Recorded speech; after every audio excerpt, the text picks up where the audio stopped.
بسم اللہ الرحمن الرحیم ناظرین، کرکٹ کی تاریخ کا پاکستان کے لیے ایک سیاہ دن 23 اکتوبر افغانستان نے پاکستان کو ورلڈ کپ کے مقابلے میں شکست فاش دے کر ایک بڑا اپسیٹ کر دیا ہے۔ وہ افغانستان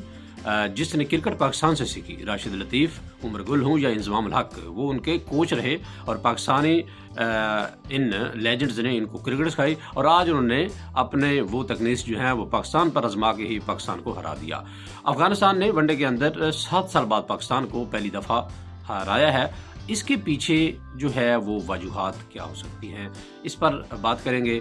پہلی بات تو یہ ہے کہ دکھ بہت زیادہ ہے اس بات کا کہ افغانستان سے میچ ہارنا جو ہے ایک تو وہ، اور دوسرا جو ہے ورلڈ کپ کے اندر پاکستان جس پوزیشن پر تھا اسے اب سیمی فائنل کا تو نہیں سوچنا چاہیے، کیونکہ اب پاکستان کے جو میچ باقی رہ گئے ہیں وہ سارے میچ جیتنا پاکستان کے بس کی بات نہیں ہے، کیونکہ نیوزی لینڈ فل فارم میں ہے، ساؤتھ افریقہ اچھی فارم میں ہے، چلے انگلینڈ اور بنگلہ دیش سے تو پاکستان جیت جائے گا، باقی جو دونوں ٹیمیں ہیں وہ بڑی فارم میں ہیں، اور پھر پاکستان کا جس طرح افغانستان سے ہار گیا، اب پاکستان کو اگلے سارے میچ جیتنا مشکل ہیں۔ تو پاکستان کی ٹیم نے بہت برا کھیل پیش کیا، 8 وکٹوں سے شکست ہوئی، اس پر ہم غمزدہ ہیں، افسردہ ہیں۔ یقین کریں، دل تو ویڈیو بنانے کو بھی نہیں کر رہا، لیکن چونکہ ہمارا یہ شعبہ ہے، ہمارا یہی کام ہے، تو ہم یہ تو کریں گے۔ تو اب اس کے پیچھے ہم ریزنز کو تلاش کریں گے کہ آخر کیا ریزن ہیں جس کی وجہ سے پاکستان کو اتنی بڑی شکست کا سامنا کرنا پڑا، تاکہ ان چیزوں کو دیکھ کر جو ہے نیکسٹ حکمت عملی جو ہے وہ بنائی جا سکے۔ تو خیر، بنانی تو وہ پی سی بی مینجمنٹ ہے اور ان کو مشورہ دینے والے ہزاروں لوگ ہیں، لیکن پی سی بی سنتا ہی کب ہے کسی کی، وہ تو ظاہری بات ہے، جو ہے اپنے حساب سے ہی چلتا ہے۔ تو خیر، ہم بات کریں گے کہ وہ کون سی بڑی وجوہات تھی جس کی وجہ سے پاکستان کو اتنا اپسیٹ جو ہے وہ شکست ملی۔ پہلی بات تو یہ ہے کہ ڈیفینسو سوچ ہے پاکستان کی۔ انڈیا کے اندر جتنے بھی اوپنر ہیں بیٹنگ پر جب آتے ہیں تو وہ ڈیفینس ہو کے نہیں کھیلتے، وہ پاور پلے میں 60-70 سکور بنا دیتے ہیں، اور ہر میچ میں ایسے ہی ہوتا ہے، ایک آدھ اگر پلیئر آؤٹ ہو جاتا ہے اوپنر تو کوئی بات نہیں ہے، لیکن ان کی سوچ یہ ہے کہ سکور جو ہے وہ پاور پلے کے اندر بنانا ہے، اور اس کے بعد پھر ان کی سوچ ہوتی ہے، کوئی بھی ٹیم ہوتی ہے وہ 300 کا سوچ کر میدان میں آتی ہے، لیکن پاکستان کو پتہ نہیں کیا پرابلم ہے، وہ 260 270 کو ذہن میں رکھتا ہے۔ پھر جب آپ ذہن میں یہی رکھیں گے، آپ ڈیفینسو کھیلیں گے تو پھر سکور تو اتنا ہی بنے گا۔ پاکستان جس وکٹ پر جو ہے 10 اوور کے بعد بہت ہی سلولی سے کھیل رہا تھا، وہاں پہ آپ دیکھیں گرباز اور ابراہیم زدران نے کیا حال کیا ہے بالرز۔ تو عبداللہ شفیق حالانکہ اچھا کھیل رہا تھا، لیکن جب بابر اعظم آئے ہیں تو پھر بابر اعظم خود تو ان کا سٹائل یہی ہے، وہ اسی حساب سے کھیلتے ہیں۔ بابر اعظم نے اچھی نہ کھیلی، یہ نہیں کہہ سکتے کہ اس نے وہ جو اچھی نہیں کھیلی، لیکن یہ ہے کہ آج کل کی کرکٹ کی ڈیمانڈ ہے کہ تھوڑا اس کو ایکسلریٹ کرنا ہوتا ہے پوزیشن اور سچویشن کے مطابق۔ تو یہ ایک بڑی ریزن ہے کہ پاکستان کو اس ڈیفینسو سوچ سے نکلنا ہوگا، اور یہ جو سوچ ہے، اب پتہ نہیں مینجمنٹ جو ہے بیٹھی وہ کیا کر رہی ہے، اس کو بتانا چاہیے کہ یہ انڈیا ہے، اور یہاں پر جو میچ اگر آپ پہلے بیٹنگ کرتے ہیں تو یہاں پہ 300 کا سکور ہونا ازد ضروری ہے۔ اگر آپ کے پاس 300 کا سکور نہیں ہے تو پھر آپ یوں سمجھیں کہ آپ پہلی باری میں ہی میچ آ چکے ہیں، اور پھر یہاں پہ جو چنائی کی وکٹ ہے اس کا بڑا شور پڑا ہوا تھا۔ تو اب دیکھیں کہ جب افغانستان کے جو اوپنر بلے باز تھے، سلامی بلے بازوں نے کیا حال کیا، انہوں نے تو پچ کے بارے میں نہیں سوچا۔ تو یہ ڈیفینسنگ سوچ جو ہے یہ پاکستان کی ہار کی ایک بڑی وجہ ہے، اور صرف یہ ہار اس کی وجہ سے نہیں ہوئی، پہلے بھی پاکستان کو شکست ملتی رہی، اور اس کے پیچھے یہی وجہ ہے کہ پاکستان بہت زیادہ ڈیفینس ہو کر کھیلتا ہے، حتیٰ کہ ہمارے جو اوپنر ہیں وہ بھی اس طرح کا جرحانہ موڈ نہیں رکھتے جس طرح شبمن گل، روہت شرما ہے، یا گرباز اور ابراہیم زدران ہیں، یا جس طرح کے وہ کوئنٹن ڈی کاک ہیں، اور اس طرح جیسے ان کا ڈیون کینوے ہے۔ بھئی جب وہ آتے ہیں تو وہ اٹیکنگ کرکٹ کھیلتے ہیں، اور پاکستان کو بھی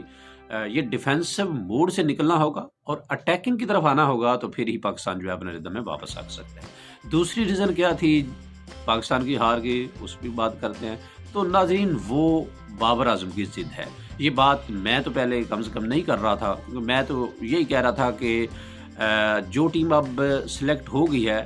اسی ٹیم کو ہم نے سپورٹ کرنا ہے، اور اسی ٹیم کے ساتھ ہم نے جو ہے یہاں پہ پرفارم کرنا ہے۔ لیکن بات یہ ہے کہ شروع دن سے لے کر جب ٹیم سلیکٹ ہوئی تو محمد حفیظ سے شروع ہو کر جو ہے وہ اس ٹیم کے خلاف تھے۔ بابر اعظم کو ذہن میں اب پتہ نہیں کیا ہے، ہاں اس کی بیٹنگ کی تعریف ضرور کرنی ہوگی، میں اسے بہت اچھا بیٹر مانتا ہوں، لیکن وہ اچھا کپتان نہیں ثابت ہو سکا، اور اس نے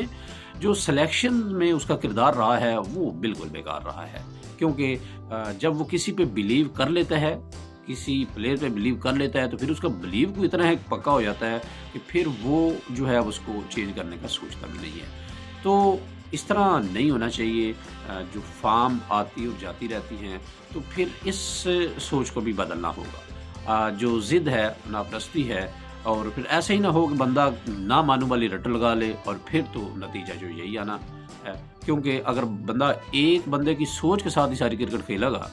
تو پھر ایسا تو نہیں ہوگا۔ ظاہری بات ہے کہ ٹیکنیکل کمیٹی کے اندر، مینجمنٹ کے اندر بہت سارے لوگ ہوتے ہیں اور ان کی اپنی اپنی سوچ ہوتی ہے اور اس کے مطابق سب کا کردار ہونا چاہیے۔ تو یہ بابر اعظم کی مجھے لگتا ہے ضد ہے، اس ضد کے پیچھے جو بھی ریزن ہے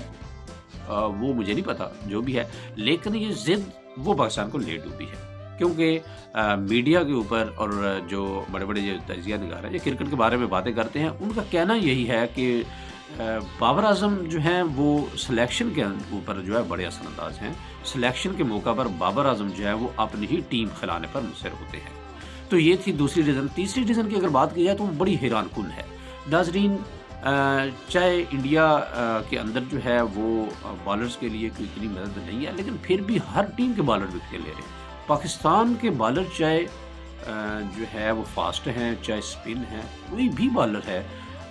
کوئی حیران کن بات ہے کہ جب سے پاکستان وہاں گیا ہے پاکستان کو وکٹیں نہیں مل رہی۔ حالانکہ شہنشاہ افریدی